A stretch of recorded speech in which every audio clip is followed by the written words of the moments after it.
You guys can come on up together.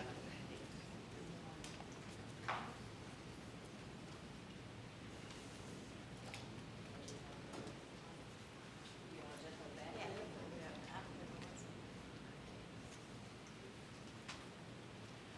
Good morning, everyone. Good morning.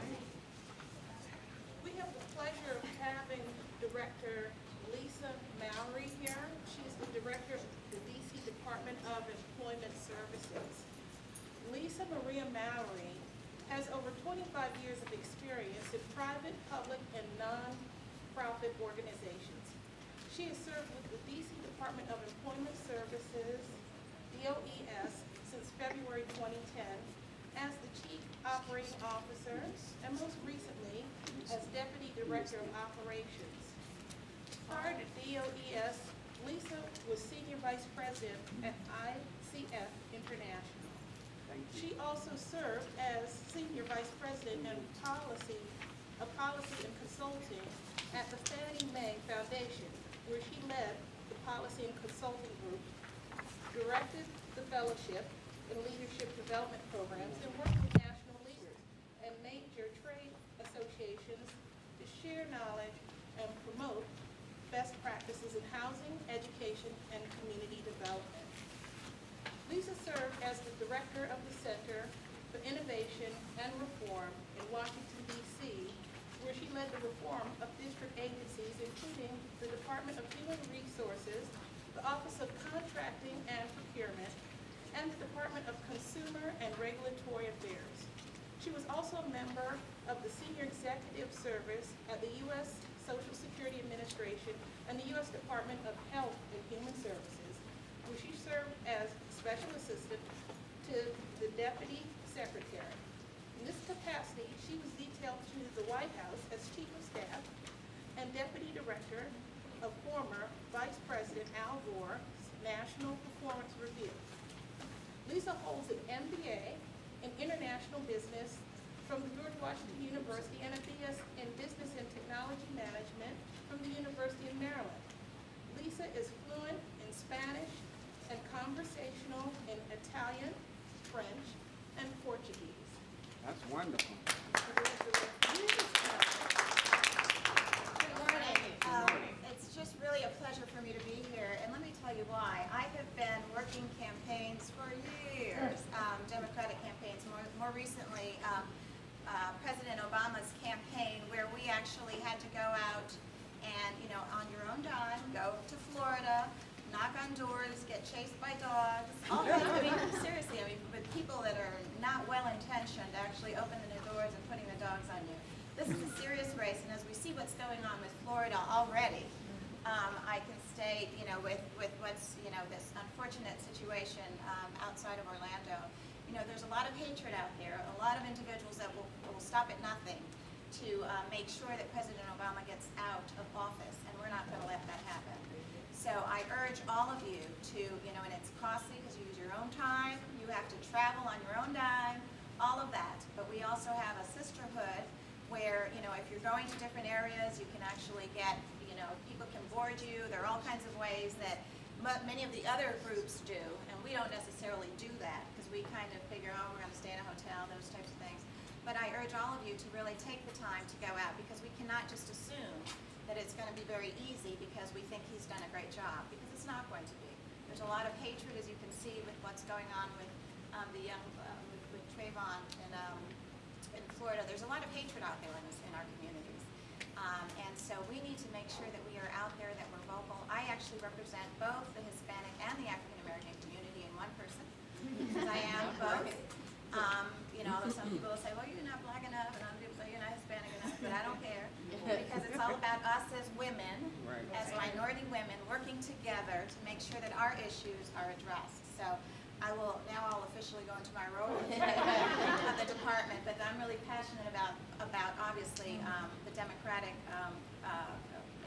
Party, and have been active in every single campaign for the longest time, even serving on President Obama's transition team. So today I was asked to address one of the issues that's really important and critical to us, and important to President Obama, and I believe he's done a great job, despite all of the opposition, around really getting jobs, getting that have been chronically unemployed to actually be able to get supports that we need, and also to challenge our businesses throughout the nation and throughout the world to hire some of the unemployed and provide these opportunities. So at the Department of Employment Services, our mission is just simply right now to put people to work. In the past, we've done many other things. We also do workers' compensation, we do unemployment insurance, we do a lot of different things. But our mission and our focus right now during these critical times is to put people to work. I'm going to present some data to you because I was asked to do that. I'm going to go through it very quickly because you have the handout. You can certainly digest it later on and look at the numbers. One of the things that we do is we provide data for the Bureau of Labor Statistics for the U.S. Department of Labor. So you'll see some of this data here that is relevant to us in the District of Columbia, particularly in our wards, and also relative to us as women. What did that say? That's not a good one. Okay. So in the District of Columbia, we faced, Mayor Gray noticed there was a particular challenge that we had in D.C. with unemployment rates, as you can see in wards 5, 7, and 9. I mean 5, 6, 9. 5, 7, 5, 7, and 8. The mayor says word 9 all over. But anyway, 5, 7, and 8 with word 8 in excess of 24.9% unemployment, and that's reported unemployment.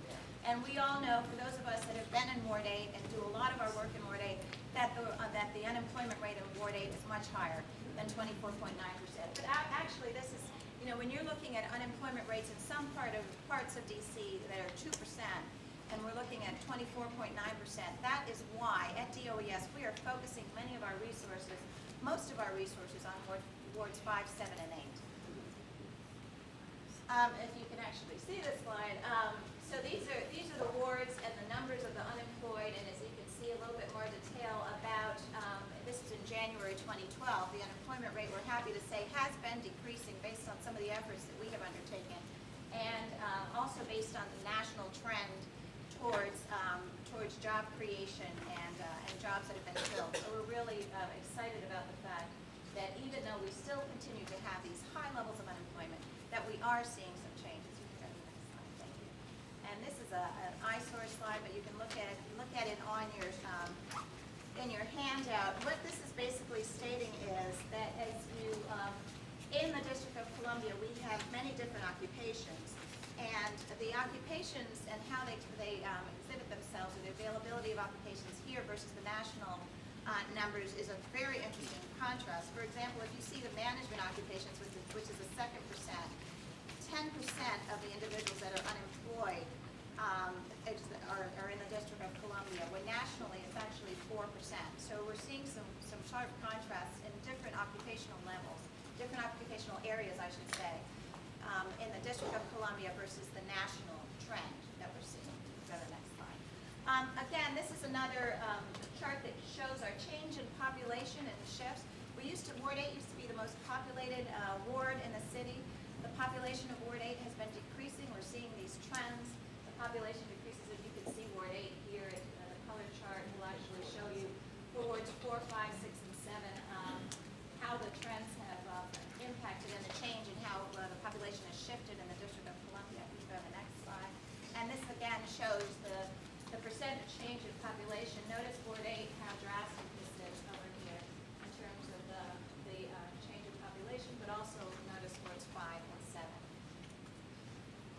Again, another chart which really shows that, which is of concern to us in the Department of Employment Services, and we get criticized because we're focusing a lot of our efforts in wards 5, 7, and 8, is that we see the highest levels of individuals that have low levels of educational attainment. And here it's demonstrated by the percent of people that do not have a high school diploma. And as you can see here, disproportionately wards 5, 7, and 8, particularly Ward 8, are highly impacted by this unfortunate trend. And that's why at the Department of Employment Services, we focus a lot of our workforce development efforts on these boards. You can also see in the next slide the poverty rate that we're seeing in the district. 2009, you can see that again in wards 7 and 8, and Ward 8 in particular, you're seeing the highest levels of poverty in the District of Columbia. Another unfortunate factor that's very disturbing to us.